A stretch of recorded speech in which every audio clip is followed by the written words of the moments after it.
सेहत भी पैसा भी में आपका स्वागत है। मैं doctor Swati Maheshwari, internal medicine specialist. और जैसा कि आप जानते हैं, हम यहाँ पर सेहत और पैसा दोनों की ही बात करते हैं। तो आज बात करते हैं हम एक खास मुद्दे की, और वो है यूएस प्रेसिडेंट इलेक्शंस। जी हाँ, ये वो इलेक्शंस हैं जिस पर इस वक्त पूरे विश्व की निगाह गड़ी हुई है कि आखिर डेमोक्रेट्स जीतने वाले हैं कि रिपब्लिकन्स जीतने वाले हैं। क्योंकि ये एक ऐसा देश है, ये एक ऐसी सुपर पावर है जिसमें प्रेसिडेंट इलेक्शंस का प्रभाव जो है वो पूरे विश्व के ऊपर पड़ता है। यानी कि हर देश इस वक्त इस तरफ निगाह अपनी करे हुए है कि आखिर कौन आने वाला है नेक्स्ट यूएस प्रेसिडेंट बनकर।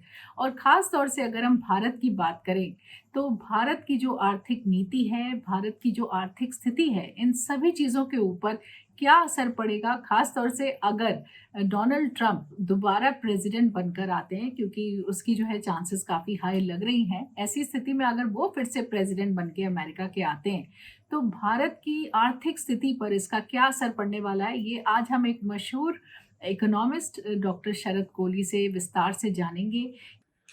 जी हाँ डॉक्टर स्वाति, कभी भी अमेरिकन इलेक्शंस का इतना एक्साइटमेंट देखने को नहीं मिला। इलेक्शन तो अमेरिका के हर 4 साल बाद आते हैं और भारत में इलेक्शंस चलते ही रहते हैं, कभी किसी स्टेट के, अभी जनरल इलेक्शंस भी होके चुके, पर कोई कोई इलेक्शन ऐसा होता है जो अपनी तरफ विशेष ध्यान खींचता है। तो मुझे लगता है जिस प्रकार इस बार अमेरिकन इलेक्शंस पर नजर है, शायद पिछले कई इलेक्शंस में जो मुझे याद है देखने को नहीं मिली। और अभी जो रुझान आ रहे हैं, अभी जो इंडिकेशंस आ रहे हैं कि शायद ट्रंप साहब वापसी कर सकते हैं, रिपब्लिकन्स की वापसी हो सकती है। एक एंटी इनकम्बेंसी अमेरिका में ऐसा लग रहा था कि चल रहा था और लोग बदलाव चाह रहे थे। तो अगर ट्रंप साहब वापस आ जाते हैं और ट्रंप साहब राष्ट्रपति बन जाते हैं,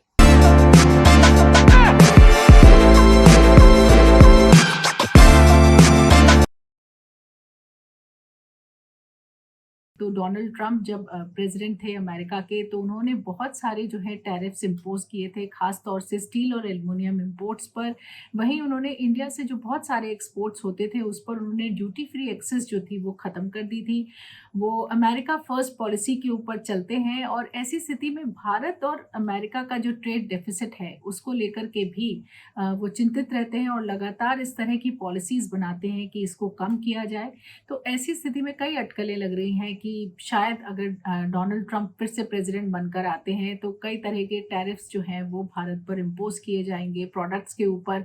और ख़ास तौर से अगर हम बात करें तो टेक्सटाइल्स की, फार्मा इंडस्ट्री की, आईटी इंडस्ट्रीज़ की, ये ऐसी इंडस्ट्रीज़ हैं जहां बहुत सारी अटकलें लगाई जा रही हैं कि किस तरह का जो है व्यवहार अब भारत के साथ होने वाला है अगर डोनाल्ड ट्रंप जो है वो प्रेसिडेंट बनकर आते हैं। तो आइए विस्तार से जानते हैं डॉक्टर शरद कोली से कि भारत की आर्थिक स्थिति पर, भारत की जो इकोनॉमिक्स है पूरी, उस पर यूएस प्रेसिडेंट इलेक्शन और ख़ास तौर से अगर डोनाल्ड ट्रंप प्रेसिडेंट बनकर आते हैं तो उसका क्या असर पड़ने वाला है। तो भारतीय अर्थव्यवस्था के लिए कैसा रहेगा, ये बहुत ही अहम सवाल है। आपने बिल्कुल बिल्कुल ठीक नब्ज पकड़ी है।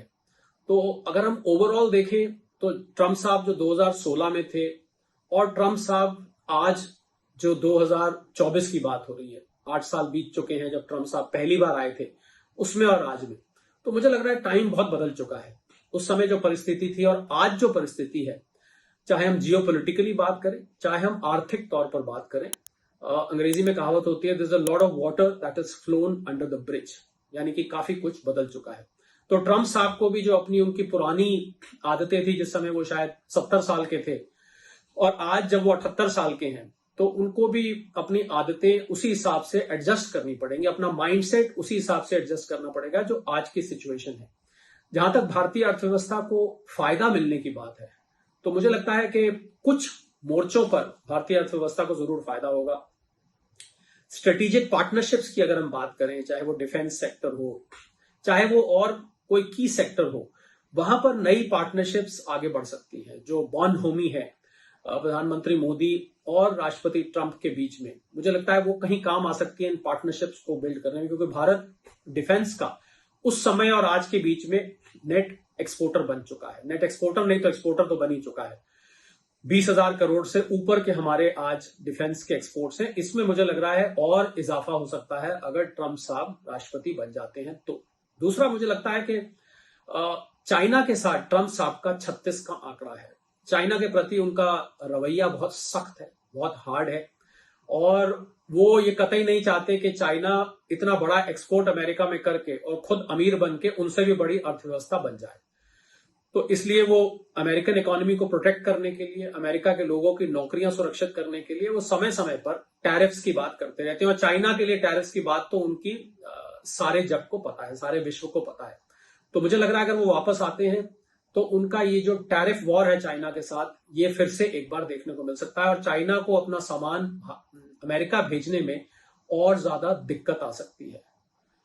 इसका अर्थ यह हुआ कि इसका इनडायरेक्ट लाभ, अप्रत्यक्ष रूप से इसका भारत को लाभ मिल सकता है दो तरीके से। एक तो चाइना अमेरिकन मार्केट छोड़ के भारत जैसी मार्केट की तरफ और ध्यान दे सकता है और भारत की तरफ नरम हो सकता है। दूसरा स्कूल ऑफ थॉट कहता है कि उसको भारत से ईर्ष्या भी और बढ़ सकती है। ईर्ष्या तो थोड़ी बहुत रहती है उसके मन में, पर वो और बढ़ सकती है क्योंकि जैसे ही चाइना से सामान की आवाजाही अमेरिका में कम होगी, भारत से लाजमी बात है उसको सप्लाई चेन दुरुस्त करनी पड़ेगी, क्योंकि चाइना को जो, अमेरिका को जो सामान बाहर से चाहिए वो चाहिए।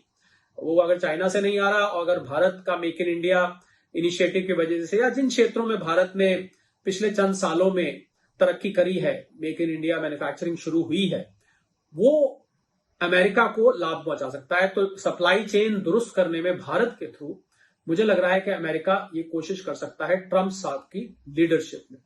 तीसरा मुझे लगता है कि की सेक्टर्स जो है, जिसमें मेटल हो गया, ऑटोमोबाइल हो गया, एनर्जी हो गई, यहां पर भी हमें ट्रंप साहब के आने से नई पार्टनरशिप्स देखने को मिल सकती हैं। अभी जो देखिए बाइडेन एडमिनिस्ट्रेशन है और अब कमला हैरिस, इनका भारत के प्रति रवैया मैं ये तो नहीं कहूंगा कि एक्स्ट्रॉर्डिनरली फ्रेंडली था, मैं ये भी नहीं कहूंगा कि वो भारत को पसंद नहीं करते थे, पर हम ये सब जानते हैं कि कमला हैरिस जी को ड्यू रिस्पेक्ट देते हुए मैं ये कहूंगा वो अपने भारतीय मूल को बहुत ज्यादा खुल के सामने नहीं लाती थी। अभी कैंपेन में हाल में कुछ भारत के प्रति उन्होंने जरूर कुछ अच्छे कमेंट्स किए, पर ओवरऑल कैंपेन में उन्होंने भारत की तरफ आत्मीयता जिसको हम कहते हैं वो बहुत ज्यादा देखने को मिली। अपने भारतीय मूल को लेकर बहुत ज्यादा पब्लिसाइज नहीं थी। हालांकि उनका जो गांव है तमिलनाडु में, वहां पर खूब पूजा अर्चना हो रही है, हवन यज्ञ किए जा रहे हैं, किसी तरह वो जीत कर आए और उस गांव को और शोहरत मिले, गांव का और नाम हो। पर स्वयं कमला हैरिस जी को बहुत ज्यादा पॉजिटिव अपने भारतीय मूल के बारे में उतनी नजर नहीं आती जितनी उम्मीद थी भारतीयों को जब वो उपराष्ट्रपति बनकर आई थी। वो बात कहीं दिखाई नहीं देती है। तो इसलिए भारत के प्रति रवैया मैं समझता हूं अगर कमला हैरिस जी आती है तो बहुत न्यूट्रल सा रहने वाला है, उसमें कोई विशेष बदलाव देखने को नहीं मिलेगा। कितनी भारत को वहां पर इंपॉर्टेंस दी जाती है, हालांकि मैं साथ में जोड़ना चाहूंगा कि भारतीय अर्थव्यवस्था और भारत एक देश के रूप में आज ऐसे मुकाम पे खड़ा है जहां पर उसको किसी भी तरह से इग्नोर नहीं किया जा सकता। भारत को दरकिनार जिसको कहते हैं उसको दरकिनार नहीं कर सकते। भारत दुनिया की 5वीं बड़ी अर्थव्यवस्था है और तीसरी बनने की ओर अग्रसर है। तो मैं नहीं समझता कि कोई भी देश, दुनिया का अमेरिका हो या कोई भी देश हो, वो भारत को इग्नोर कर सकता है। तो उस लिहाज से ठीक है। पर ओवरऑल जो मैं मानता हूं कि दोनों की अगर तुलना करें, कमला हैरिस की और ट्रंप साहब की, तो मुझे लग रहा है कहीं ट्रंप साहब को थोड़ा सा भारत से ज्यादा आत्मीयता दिखाने का अवसर मिलेगा, या वो दिखाना चाहेंगे, मैं ऐसा कहूंगा। दुश्मन का दुश्मन दोस्त, क्योंकि चाइना से भारत के संबंध जग विदित है, सबको पता है, और ट्रंप साहब का चाइना के प्रति रवैया भी सारी दुनिया जानती है। तो मैं समझता हूं उसलिए भारत को थोड़ा सा नई अपॉर्चुनिटीज यहां देखने को मिल सकती हैं। जो बॉनहोमी है वो यहां से और बढ़ सकती है। प्रधानमंत्री मोदी और राष्ट्रपति ट्रंप के बीच में हमें कुछ नया देखने को मिल सकता है इस बदले हुए समीकरण में। दूसरी तरफ ट्रंप साहब के आने से कुछ चैलेंजेस भी हैं। चैलेंजेस की हम बात करें तो सबसे बड़ा चैलेंज, क्योंकि ट्रंप साहब अपनी अर्थव्यवस्था को लेकर एक बिजनेसमैन है, बिजनेस बैकग्राउंड से आते हैं, अमेरिका को वो भी एक कंपनी की तरह चलाते हैं, तो अपना फायदा नुकसान वो जरूर देखते हैं। तो टैरिफ्स को लेके, यानी कि इंपोर्ट ड्यूटीज जो लगती हैं उसको लेके अगर चाइना सफर करेगा तो कुछ हद तक भारत भी सफर करेगा, क्योंकि उनका टैरिफ्स के प्रति रवैया बहुत सख्त है। वो चाहते हैं कि अमेरिकन इकोनॉमी प्रोटेक्टेड रहे, अमेरिकन जॉब्स जो है वो अमेरिका में रहें और अमेरिका की जॉब्स दूसरे ले जाए। तो इसको देख के वो लगता है कि ऐसे फ्री ट्रेड आपको देखने को नहीं मिलेगा। मतलब बहुत सारी चीजों पर टैरिफ्स, और पीछे उनके वक्तव्य भी सुनने को मिले पिछले चंद सालों में कि हम ये अलाउ नहीं करेंगे कि कोई भी देश आके यहाँ अपना सामान बेचता रहे और हमारी जॉब्स भी ले जाता रहे, हमारे यहाँ से डॉलर भी ले जाता रहे, वगैरह वगैरह, मुनाफा भी कमाता रहे। तो इसको देख के लगता है कि उस टैरिफ्स का कुछ हद तक विक्टिम तो भारत भी बनने वाला है अगर ट्रंप साहब आके टैरिफ्स के प्रति सख्ती दिखाते हैं। और सबसे बड़ी बात, जो ट्रंप साहब, जिसके लिए बहुत अंग्रेजी में शब्द होता है वॉसिफरस है और बहुत एक्सप्लिसिट रूप से, बहुत मौखिक रूप से वो बोलते रहते हैं इमिग्रेशन, यानी कि वो नहीं चाहते कि बाहर के मुल्क के लोग आकर यहाँ पर उनके अमेरिकन देशवासियों की नौकरियां ले जाएं और यहाँ के अर्थव्यवस्था पर पूरा कब्जा कर लें वगैरह वगैरह। इमिग्रेशन को लेकर उनकी पॉलिसी बहुत सख्त है। तो वो मुझे लग रहा है भारतीय आईटी कंपनीज को कहीं जाके असर कर सकता है, क्योंकि उन आईटी कंपनीज H1B वीजा पर निर्भर है। TCS, इन्फोसिस जैसी कंपनी की बहुत बड़ी प्रेजेंस है अमेरिका में, और अमेरिका में अगर टेक्नोलॉजी क्षेत्र का अगर मैं इंपॉर्टेंस की बात करूं तो अमेरिका को काफी हद तक टेक्निकली भारत चलाता है। अलग अलग कंपनीज के सीईओज आज भारतीय हैं, बड़ी बड़ी कंपनीज के, चाहे वो गूगल हो, चाहे वो माइक्रोसॉफ्ट हो, इनके सीईओज भारतीय देखने को मिलते हैं। तो मुझे लग रहा है कि H1B वीजास में इन आईटी कंपनीज के लिए कहीं एक दिक्कत दिखाई दे सकती है। बाकी कुल मिला के अगर देखें तो मुझे लगता है कि बहुत ज्यादा सख्त रवैया अब ट्रंप साहब जो 2016 में थे, जैसे मैंने पहले कहा, और ट्रंप साहब जो 2024 के हैं, वो ट्रंप साहब आपको कुछ बदले बदले दिखेंगे, क्योंकि वैश्विक समीकरण जो है, वर्ल्ड इक्वेशन जो है जियोपॉलिटिकली, वो बदल चुकी है। पूरी दुनिया दो भागों में धीरे धीरे बढ़ती जा रही है। तो ट्रंप साहब की पूरी कोशिश रहेगी कि भारत को वो अपनी तरफ रखें, क्योंकि भारत की रशिया से दोस्ती और हाल में भारत और चाइना की जो थोड़ी सी मैं कहूंगा सुलह हुई है बॉर्डर पर, उसको लेकर ट्रंप साहब के दिमाग में होगा कि कहीं मेरा एक पुराना अमेरिका का एक पुराना साथी ऐसा ना हो कि रशिया के खेमे में चला जाए, और ये जो Russia, China, Iran, north Korea का ये जो पूरा का पूरा एक ग्रुप बन रहा है, इसमें चला जाए। तो उसको देखते हुए मुझे लग रहा है ट्रंप साहब के जो सख्त रवैये भी हैं, भले टैरिफ से लेके हों और इमिग्रेशन से रिलेटेड हो, शायद उनमें नरमी दिख सकती है, क्योंकि वो चाहेंगे कि भारत को अपनी तरफ रखें, भारत को वो एक दुश्मन की तरह ना देखें और भारत भी उनको दुश्मन की तरह ना देखे, या भारत एक कहीं नेचुरल इस ग्रुप का, दूसरे ग्रुप का, रशियन ग्रुप का एलाई ना बन जाए। तो इसको देख के मुझे लगता है कि शायद वो जो चैलेंजेस जिनकी मैंने बात करी, शायद वो चैलेंजेस भी उतने ज्यादा बड़े चैलेंजेस आगे जाके ना रहे। तो ये तो समय बताएगा। बाकी अभी तक जो रुझान है उससे ट्रंप साहब वापसी करते दिख रहे हैं, और ट्रंप साहब वापसी करते हैं तो जरूर ही एक नए फिर से रिपब्लिकन युग की अमेरिका में शुरुआत होगी। बहुत कुछ बदला हुआ देखा जाएगा। पर भारतीय परिप्रेक्ष्य की मैं बात करूं तो ये समय बताएगा कि आगे ट्रंप साहब किस तरीके से अपनी आर्थिक नीतियां बनाते हैं।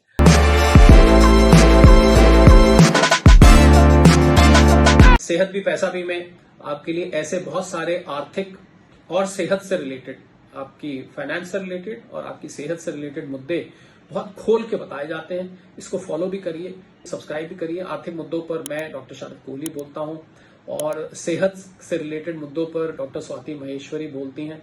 तो इसको आप फॉलो करें, इसको सब्सक्राइब करें, इसको लाइक करें। हम ये उम्मीद करते हैं कि इसको फॉलो करने के बाद आप समृद्ध भी बनेंगे और आप सेहतमंद भी बनेंगे।